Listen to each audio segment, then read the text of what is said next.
Hello students, welcome to super grades. My name is Abhishek Pandey और आज मैं आप सभी के लिए एक बहुत ही इंपॉर्टेंट सेशन लेकर आया हूं, क्योंकि इस सेशन में आज मैं आप सभी को ये बताऊंगा कि सीयूईटी एग्जामिनेशन में पॉलिटिकल साइंस का एग्जामिनेशन पैटर्न क्या होता है और पॉलिटिकल साइंस एग्जामिनेशन का सिलेबस क्या है। क्योंकि अगर आप सीयूईटी एग्जामिनेशन की प्रिपरेशन कर रहे हैं तो ये जानना बहुत जरूरी है, बिकॉज अगर आपको सिलेबस पता होगा, एग्जामिनेशन पैटर्न पता होगा, तो आपकी प्रिपरेशन बहुत अच्छी तरीके से यहाँ पर स्टार्ट हो सकती है। तो सबसे पहले अगर मैं आपको एक बेसिक इंफॉर्मेशन बताऊं तो उसमें आपको ये ध्यान रखना है कि आपके एग्जामिनेशन में टोटल 50 क्वेश्चंस यहाँ पर आएंगे और 50 में से केवल 40 क्वेश्चन आपको अटेम्प्ट करने हैं। अब कौन से 40 क्वेश्चन आपको अटेम्प्ट करने हैं ये आपकी चॉइस के ऊपर डिपेंड करता है। तो टोटल 50 एमसीक्यूज यहाँ पर होंगे। कुछ पैसेज वाले क्वेश्चन होंगे, कुछ मैच द कॉलम वाले होंगे, कुछ पिक्चर बेस्ड यहाँ पर होंगे। अलग अलग तरीके के क्वेश्चंस यहाँ पर होते हैं। उन 50 में से आपका जो भी मन करे कि सर मैं ये 40 क्वेश्चन यहाँ पर अटेम्प्ट करना चाहता हूँ, वो 40 क्वेश्चन आप यहाँ पर अटेम्प्ट कर सकते हैं। ठीक है, तो एक बेसिक इंफॉर्मेशन आपको ये ध्यान रखनी है। अब उसके बाद अगर आप सिलेबस के बारे में देखोगे तो सिलेबस बहुत ही, है ना, वेग तरीके से जो है वो यहाँ पर एनटीए ने डिफाइन किया है। मतलब छोटी छोटी लाइंस यहाँ पर लिख दी हैं, उन लाइंस में क्या क्या चीजें यहाँ पर पूछी जाएंगी, इनके बारे में कोई कॉम्प्रिहेंसिव डिस्कशन उनके सिलेबस में नहीं किया गया। लेकिन जो भी कैंडिडेट्स अपने एग्जामिनेशन के लिए चीजों को प्रिपेयर करने वाले हैं, उनको मैं ये बता देता हूं कि अभी तक हमारे पास जो भी नोटिफिकेशन अवेलेबल है उसके बेसिस पे आपको ये पता होना चाहिए कि क्लास 12th की जो एनसीईआरटी है ना, आप किसी भी बोर्ड से हो उससे कोई फर्क नहीं पड़ता। सीयूईटी एग्जामिनेशन जो है वो एनसीईआरटी ओरिएंटेड एग्जामिनेशन है। तो पॉलिटिकल साइंस की दो बुक्स हैं, एक तो आप देखोगे उसका नाम है कंटेम्प्रेरी वर्ल्ड पॉलिटिक्स, दूसरा अगर आप देखोगे तो उसे बोलते हैं politics in India since independence. पहले ही वाली जो बुक है कंटेम्प्रेरी वर्ल्ड पॉलिटिक्स, उसमें आपके टोटल 9 चैप्टर्स हैं जो आपको प्रिपेयर करना है। और सेकंड वाली बुक में भी अगर आप देखोगे तो 9-10 चैप्टर है। इन्होंने एक्चुअली 9 चैप्टर को 10 चैप्टर कर लिया, लेकिन आपकी बुक में टोटल 9 चैप्टर्स ही हैं। तो 9 चैप्टर्स को प्रिपेयर करना है। सबसे पहले अगर हम कंटेम्प्रेरी वर्ल्ड पॉलिटिक्स वाली बुक के बारे में यहाँ पर देखें, या चलिए politics in India since independence वाला देख लेते हैं। तो यहाँ पर अगर आप देखोगे तो सबसे पहले इन्होंने era of one party dominance के बारे में बात करी है ना। बुक में ये चैप्टर नंबर 2 है, लेकिन यहाँ पर इन्होंने इसे चैप्टर नंबर 1 पॉइंट नंबर 1 जो है वो दिया है। मेनली इसमें हमको शुरू के 3 जनरल इलेक्शंस के बारे में बात करना है। कांग्रेस का डोमिनेंस नेशनल लेवल पर आपको कैसे देखने को मिला, उसके बारे में हम बात करेंगे। सेम उसी तरीके का डोमिनेंस कांग्रेस का स्टेट लेवल पर कैसे रहा, उसके बारे में बात करेंगे। फिर उसके बाद कोलिशनल नेचर ऑफ कांग्रेस और भी जो भी मेजर ऑपोजिशन पार्टीज आपको देखने को मिलती हैं, उन सब चीजों के बारे में आपको इस चैप्टर में डिस्कस करना है। फिर उसके बाद nation building and it's problem.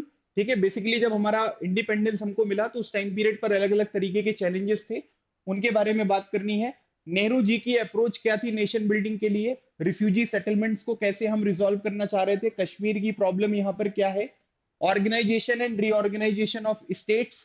तो पहले तो हमारी जो अलग अलग तरीके की प्रिंसली स्टेट्स हैं उनकी प्रॉब्लम को भी रिजॉल्व करना है, और उसके बाद फिर जो भी स्टेट्स हैं जहां पर लिंग्विस्टिक डिमांड्स जो है वो रेज हो रही है, उनके बारे में भी हमको फोकस करना है। तो दोनों चीजों के ऊपर यहाँ पर बात करी गई है। तो nation building and it's process, मतलब आप ये मान लीजिए, या ये पूरा का पूरा चैप्टर जो एनसीईआरटी में दिया हुआ है उसे आपको यहाँ पर पूरा पढ़ना है। फिर उसके बाद है पॉलिटिक्स ऑफ प्लान डेवलपमेंट। ठीक है, 5 ईयर प्लान्स के ऊपर मेंशन करेंगे। स्टेट सेक्टर मतलब गवर्नमेंट के जो इनिशिएटिव्स होते हैं उनको कैसे यहाँ पर आगे बढ़ाना है, किस तरीके से फोकस करना है, उसके बारे में बात करी गई है। Rise of new economic interest, famine and suspension of 5 year plan, green revolution और उसके पॉलिटिकल फॉलोआउट्स क्या है। ग्रीन रिवॉल्यूशन कब शुरू हुआ, सेकेंड ग्रीन रिवॉल्यूशन की वेव यहाँ पर क्या थी, उसके पॉजिटिव इंपैक्ट क्या हुए, कौन कौन से रीजन को बेनिफिट हुआ, कौन से रीजन को बेनिफिट नहीं हुआ। ये सब चीजें आपकी चैप्टर नंबर 3 में आपको यहाँ पर पढ़नी है।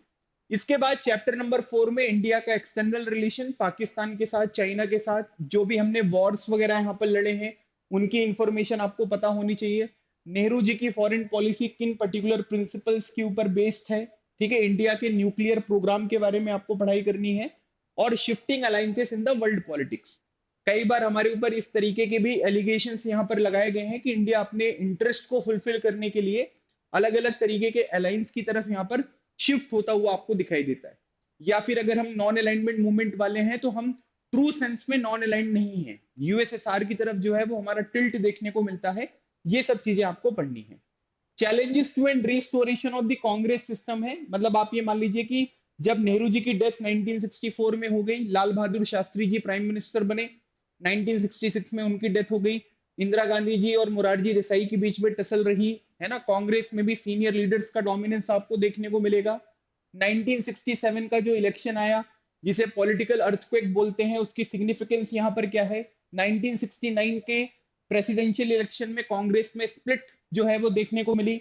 फिर उसके बाद यहाँ पर क्या है कि कांग्रेस की विक्ट्री 1971 के इलेक्शन में कैसी हुई, गरीबी हटाओ का नारा क्या था, इंदिरा हटाओ का नारा क्या था, नेशनलाइजेशन ऑफ बैंक्स, ये सब चीजें हमें challenges to and restoration of the Congress system में पढ़ना है। उसके बाद फिर हम crisis of the constitutional order, basically जो इमरजेंसी का टाइम पीरियड था उसके बारे में हम चीजों को पढ़ेंगे।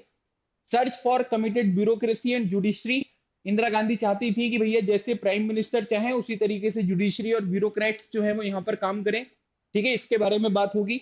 फिर उसके बाद गुजरात और बिहार के मूवमेंट्स के बारे में बात करेंगे, जहां पर करप्शन वगैरह बड़े स्केल पर था, लोग गवर्नमेंट की जो ड्यूटीज हैं उनसे बहुत ज्यादा सेटिस्फाइड नहीं थे, उनकी एस्पिरेशंस यहाँ पर फुलफिल नहीं हो रही थी, है ना, तो उसके लिए मूवमेंट्स यहाँ पर आपको चलते हुए दिखाई देंगे।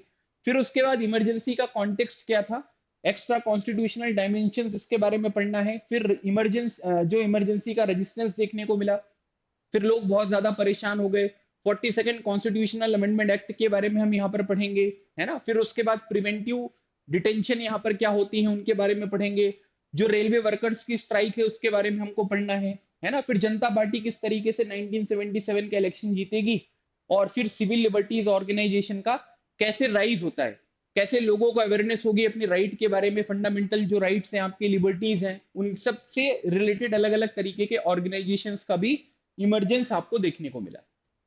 फिर उसके बाद regional aspiration and conflict, mainly इसमें हमें पंजाब की प्रॉब्लम, जम्मू कश्मीर की प्रॉब्लम, नॉर्थ ईस्ट की प्रॉब्लम, गोवा की प्रॉब्लम, साउथ इंडिया की प्रॉब्लम, इन सभी प्रॉब्लम्स का बहुत अच्छी तरीके से डिस्कशन करना है, और इन प्रॉब्लम्स के रिजोल्यूशन के लिए इंडियन गवर्नमेंट की अप्रोच यहाँ पर क्या रही है उसके बारे में हम बात करेंगे।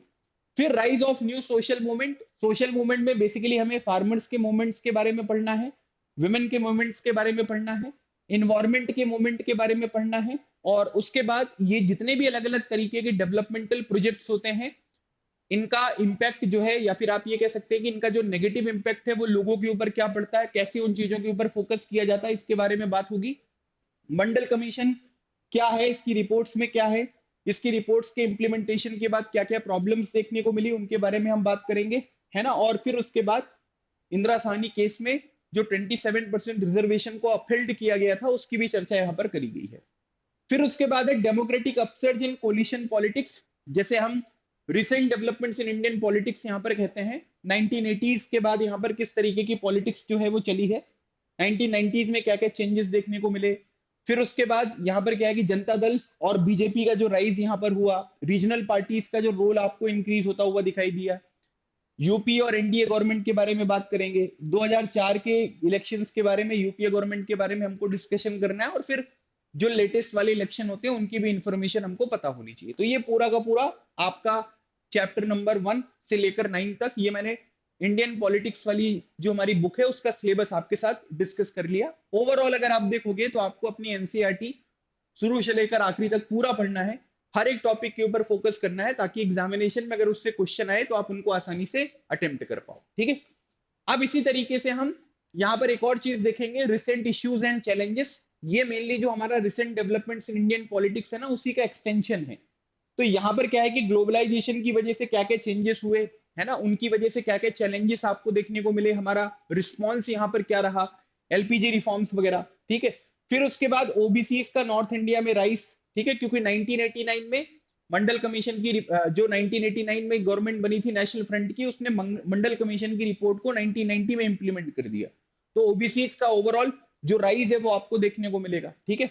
दलित politics in the electoral and non electoral arena, और फिर उसके बाद कम्युनलिज्म के बारे में बात करेंगे। मेनली हमें अयोध्या वाला जो डिस्प्यूट था बाबरी मस्जिद का, और जो गुजरात के राइट्स हुए थे उनके बारे में भी हमको बात करना है, और इन्हीं बीच में हम लोग जो एंटी सिख राइट्स यहाँ पर 1984 में हुए थे उनके बारे में भी डिस्कशन करते हैं, ठीक है।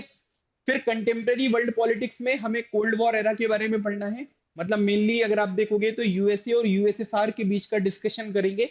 1940 5 से लेकर 1991 तक का। ठीक है, अब इसमें अगर आप देखोगे तो यहाँ पर क्या हो रहा है, सेकेंड वर्ल्ड वॉर के बाद दो पावर ब्लॉक्स का इमर्जेंस है। फिर उसके बाद challenges to bipolarity, non alignment movement के बारे में पढ़ना है ना। फिर उसके बाद international economic order, new international economic order NIEO, उसके बारे में हम पढ़ेंगे। India and the cold war के बारे में डिस्कशन करना है। फिर उसके बाद disintegration of the second world and the collapse of the bipolarity, basically end of bipolarity पढ़ना है।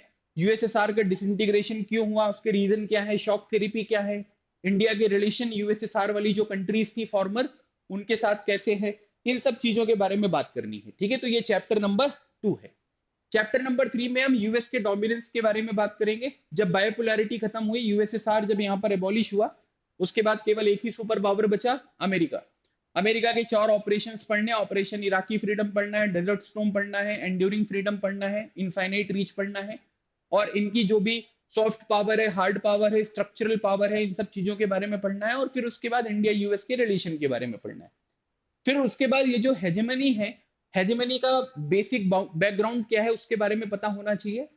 हेजेमनी क्या फिक्स होती है, क्या नहीं होती है, कौन कौन से फैक्टर रिस्पॉन्सिबल होते हैं, ये सब चीजें हमको पढ़ना है। अब अगर कोई किसी पर्टिकुलर एक कंट्री का डोमिनेंस आपको देखने को मिल रहा है, तो उसी के अगेंस्ट में कुछ alternative centres of economic and political power देखने को मिलेंगे, जिसमें मेनली हमें ASEAN, European union, China, Japan, south Korea, ये सब चीजों के बारे में पढ़ना है। तो ये सारी कंट्रीज के बारे में दिया गया है। हम लोग थोड़ा बहुत इंफॉर्मेशन इसराइल के बारे में, रूस के बारे में, है ना, फिर इंडिया के बारे में, इन सब चीजों के बारे में भी यहाँ पर पढ़ते हैं। फिर south Asia in the post cold war, तो हमें यहाँ पर क्या करना है, पाकिस्तान हो गया, नेपाल हो गया, भूटान हो गया, श्रीलंका हो गया, बांग्लादेश हो गया, मालदीव्स हो गया, इन सब चीजों के बारे में पढ़ेंगे। यहाँ पर इनकी पॉलिटिक्स को जानेंगे कि इनकी इंटरनल पॉलिटिक्स जो है वो किस तरीके से काम कर रही है। South Asian association for regional cooperation के बारे में पढ़ना है। और हम लोग थोड़ा सा अफगानिस्तान के ऊपर भी फोकस करेंगे। ठीक है, तो ये है आपका ये पूरा का पूरा सिस्टम। और इंडिया के रिलेशन यहाँ पर कैसे हैं, पॉजिटिव रिलेशन, नेगेटिव रिलेशंस, उनके बारे में भी बात करनी है। इंटरनेशनल ऑर्गेनाइजेशन में मेनली हमें यूनाइटेड नेशन का फॉर्मेशन कैसे हुआ, यूनाइटेड नेशन के प्रिंसिपल ऑर्गन, सिक्योरिटी काउंसिल में रिफॉर्म्स की बात, ये सब चीजें पढ़नी है। इसके साथ साथ IMF, वर्ल्ड बैंक, है ना, फिर उसके बाद जो आपका वर्ल्ड ट्रेड ऑर्गेनाइजेशन है, इनकी भी कुछ इंफॉर्मेशन है, एमनेस्टी इंटरनेशनल, है ना, फिर उसके बाद ह्यूमन राइट वॉच, है ना, इस तरीके के कुछ ऑर्गेनाइजेशन हैं, उनके बारे में भी हमको पढ़ना है। How democratic and accountable are the new institution of global governance, मतलब कि यूएस का जो डोमिनेंस है, उस डोमिनेंस को क्या इंटरनेशनल ऑर्गेनाइजेशन, स्पेशली जो यूनाइटेड नेशन है, वो टैकल करने में रेडी है या नहीं है, क्या उस चीज को जो है वो न्यूट्रलाइज कर पाएगी या नहीं कर पाएगी। फिर उसके बाद हम यूनाइटेड नेशन के बजट वगैरह के बारे में, यूएन पीस कीपिंग फोर्स के बारे में, ये सब चीजें पढ़ेंगे। यूनाइटेड नेशन के सेक्रेटरी जनरल्स के बारे में भी हमको पढ़ना है। Security in the contemporary world में सिक्योरिटी क्या होता है, ट्रेडिशनल सिक्योरिटी क्या होता है, नॉन ट्रेडिशनल सिक्योरिटी क्या होता है, ह्यूमन सिक्योरिटी के बारे में हमको यहाँ पर पढ़ना है। Global poverty, health, education, human right और माइग्रेशन के क्या क्या इश्यूज हैं, कोऑपरेटिव सिक्योरिटी यहाँ पर क्या होती है, और इंडिया की सिक्योरिटी के बारे में भी हमको बहुत सारी इंफॉर्मेशन दी है। तो घबराने की कोई जरूरत नहीं है, क्योंकि ये जो सारी चीजें यहाँ पर लिखी गई है, आपकी एनसीईआरटी में बहुत अच्छी तरीके से डिफाइन किया गया है। तो अगर आप उसको देख लेंगे तो फिर आपको कोई प्रॉब्लम नहीं होगी। इन्वायरमेंट एंड नेचुरल रिसोर्सेस में हम लोग इन्वायरमेंट एंड मूवमेंट के बारे में बात करेंगे, है ना, ग्लोबल कॉमन्स क्या होते हैं, इनके बारे में बात करेंगे। इंडिजिनस जो लोग हैं उनके राइट्स के बारे में डिस्कशन करना है। इंडिया का ग्लोबल इन्वायरमेंट जो डिबेट्स है उसमें क्या स्टैंड है ना। फिर उसके बाद Kyoto protocol, Montreal protocol, Antarctica protocol, treaty, अलग अलग तरीके की चीजें हैं, पेरिस क्लाइमेट एग्रीमेंट, उन सब चीजों के बारे में हमको डिस्कशन यहाँ पर करना है। फिर ग्लोबलाइजेशन क्या होता है, इकोनॉमिक डायमेंशन, इसके political dimension, socio cultural dimension, resistance के बारे में हम बात करेंगे। फिर उसके बाद नियो लिबरल ग्लोबलाइजेशन के बारे में भी हमको बात करना है। कई सारे एंटी ग्लोबलाइजेशन मूवमेंट है। और उसके बाद अगर आप देखोगे ग्लोबलाइजेशन एंड स्ट्रगल अगेंस्ट, मतलब इंडिया में कई सारे लोग ऐसे हैं जो ग्लोबलाइजेशन को सपोर्ट करते हैं, और कई सारे लोग ऐसे भी जो इस चीज को सपोर्ट नहीं करते। तो ये है पूरा का पूरा सिलेबस, है ना। और इसका जो सोर्स है जो आपको पढ़ना है वो केवल एनसीईआरटी से पढ़ना है। तो अगर आप एनसीईआरटी को अच्छी तरीके से प्रिपेयर कर लेते हो तो ये जितनी लाइंस, जितने भी इंपॉर्टेंट टॉपिक्स यहाँ पर दिए गए हैं, ये सारे आपके बहुत अच्छी तरीके से कवर हो जाएंगे। तो गाइस ये था आपका पूरा का पूरा सिलेबस पॉलिटिकल साइंस का। अब एग्जामिनेशन पैटर्न के बारे में बात कर लेते हैं। अब एग्जामिनेशन जो है वो ऑफलाइन होने लगा है, पहले ऑनलाइन होता था। ठीक है, अब ऑफलाइन होने लग गया है। जब आपका नोटिफिकेशन आएगा तब ये डिसाइड होगा कि ऑफलाइन होगा या ऑनलाइन होगा। ठीक है, ज्यादातर चांसेस हैं कि आपका एग्जामिनेशन जो है वो ऑफलाइन होगा। टोटल क्वेश्चंस जो है वो 50 आते हैं, आपको कोई भी 40 क्वेश्चन अटेम्प्ट करने हैं। अगर आपका क्वेश्चन सही होता है तो आपको +5 मार्क्स मिलेंगे, अगर आपका क्वेश्चन गलत होता है तो -1 की नेगेटिव मार्किंग होगी।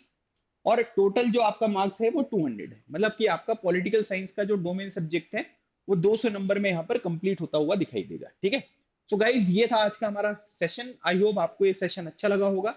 आपके मन में किसी भी तरीके का कोई डाउट है, आप इस नंबर पर कॉल कर सकते हैं। ये कुछ लिंक्स हैं, ठीक है, जिनको आप जरूर विजिट करें। टेलीग्राम चैनल, इंस्टाग्राम, वेबसाइट वगैरह पे भी जरूर जाएं। बहुत सारी इंपॉर्टेंट इन्फॉर्मेशन मिलेगी जो कि सीयूटी एग्जामिनेशन के लिए बहुत ही ज्यादा इंपॉर्टेंट होगी। तो गाइज ये था हमारा पॉलिटिकल साइंस का सिलेबस और एग्जामिनेशन पैटर्न। अगले वीडियो में एक और इंपॉर्टेंट इंफॉर्मेशन के साथ मैं आपसे फिर मिलूंगा। तब तक keep smiling and keep preparing. लगे रहो, एग्जाम क्लियर करो। Thank you so much. जय हिंद।